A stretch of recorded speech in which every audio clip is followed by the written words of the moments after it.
Olha, primeira coisa que eu achei fascinante nisso que você está me mostrando, né, é que para você você olha para a coisa como jornalista. Eu olho para a coisa como professor.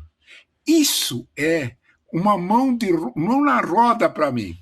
Porque aquilo que eu mais falo para os meus alunos é: da onde você tirou isso, meu caro? Onde você achou? Porque ele escreve também, a lá Trump, como estava dizendo a Vivian, ele escreve qualquer coisa, porque o que ele quer é se livrar da minha cara. Então, o que ele parece? Da onde você tirou isso? Isso é que é fascinante.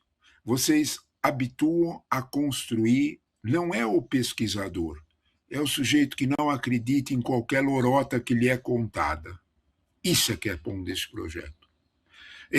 A coisa essencial desse projeto, o ponto mais primordial desse projeto, sem dúvida nenhuma, a expressão é boa, é o oráculo, mas eu sugeriria uma palavrinha adicional: oráculo confiável. Porque oráculo nós temos, né? Qualquer dono de boteco é oráculo. Qualquer dono de boteco. Você conversa com ele e fala: já ouvi esse filme várias vezes, olha, te conta, essa é a solução. Qualquer dono de boteco é oráculo.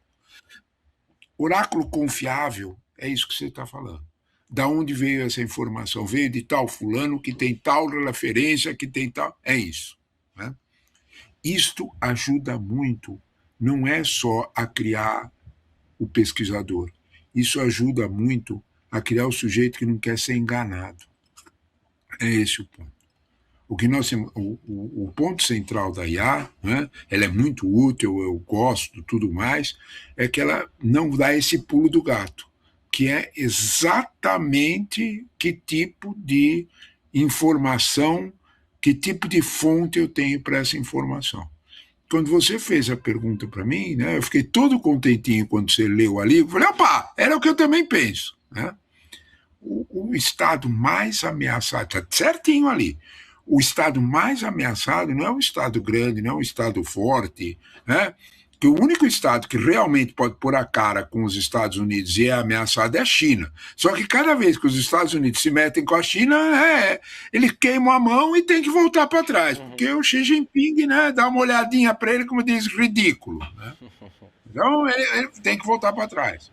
Só que tem gente que não tem como voltar para trás. Se você me disser que os Estados Unidos estão aproveitando e batendo no mais fraquinho da turma, eu vou te dizer que é verdade.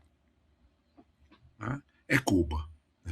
É lamentável o que está sendo com Cuba. Cuba é a bola da vez, Cuba é a vítima preferencial deste momento, absolutamente gratuito. Cuba não tem condição de fazer mal algum aos Estados Unidos. Ela não tem condição de fazer mal algum a ninguém. Ela está numa situação absolutamente difícil, frágil, procurando manter seu, vamos dizer desta forma, seu estilo. Procurando. Na verdade, não é o estilo, sabe, William? Na verdade, é procurando manter aquilo que ela já conquistou. Cuba tem excelentes padrões de saúde pública, Cuba tem excelentes padrões de educação. Isso não é reconhecido por mim ou por você, é reconhecido por organismos internacionais os mais variados. Cuba tem pesquisas médicas de boa qualidade. É isso que está sob risco. Cuba tem uma coisa que o resto da América Latina não tem. Sem esta crise de agora, Cuba não tem fome. O resto da América Latina inteira tem fome. Quem tem alguma dúvida disso, não precisa sair de São Paulo, não precisa sair da cidade de São Paulo. Só sai do centrão de São Paulo e você vai ver fome. Isso não sou eu que estou falando, nem você, é o mapa da fome. Isso não tem em Cuba. Né? Então, de alguma forma, quando se olha para esse quadro, é a preservação desse status de convivência humana favorecida. É disso que eu estou falando. Né? Esse status de quase civilizatório que eu estou falando. Né? Então, Cuba está sendo alvo. Aí vocês perguntam: bom, mas então Cuba não ameaça os Estados Unidos? Qual é o motivo? O motivo é eleitoral interno americano. O Trump, e principalmente o Marco Rubio, mas o Trump especialmente, quer vender a ideia daquilo que os Estados Unidos quiseram fazer nos últimos 60 anos. Ele já falou isso: eu sou o primeiro presidente a conseguir. Nós já comentamos isso aqui várias vezes. A incursão sobre a Venezuela, por isso mesmo a Economist, 24 horas depois da prisão de Maduro, a Economist, por favor, eu estou falando da Economist. Se alguém disser que a Economist é de esquerda, eu recomendo um psiquiatra urgente. Não é o jornal Grama, né, professor? Não é o Grama, não é o Právida. É Economist. 660 anos, um compromisso com o liberalismo econômico absoluto. A Economist, 24 horas depois, foi no ponto certo.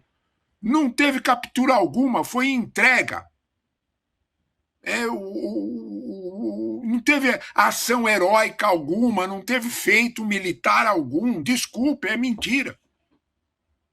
O que aconteceu foi uma combinação com a Delcy Rodrigues e com o irmão dela, desde abril com o Marco Rubio, porque eles precisavam de algum feito. O que é que eles queriam? A Venezuela, eles queriam duas coisas da Venezuela. A primeira delas era básica, parar de entregar petróleo para Cuba, que era pouquinho, William. Eram 30 mil barris dia. Isso é uma piada. 30 mil barris dia não é nem meio bairro de São Paulo consome 30 mil barris dia, consome mais. É que Cuba tem uma série de referências. Cuba consome 70 mil barris de petróleo dia. Para você ter uma ideia do que nós estamos falando, o mundo consome diário 100 milhões de barris dia. É um país com 10 milhões de habitantes que consome muito menos. 10 milhões de habitantes é a população de Portugal. Olha quanto Portugal consome de petróleo, olha quanto a Cuba consome de petróleo. Eles não têm. Então eles fazem o possível para manter.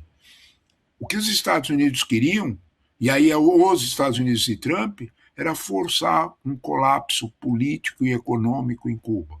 Porque, é claro, a população vai aguentar até um certo ponto. Tem regiões em Cuba que tem blackouts de 20 horas dia, porque não tem petróleo. Então, é uma situação dramática. Né? Isso vai implicar na destruição do modelo cubano.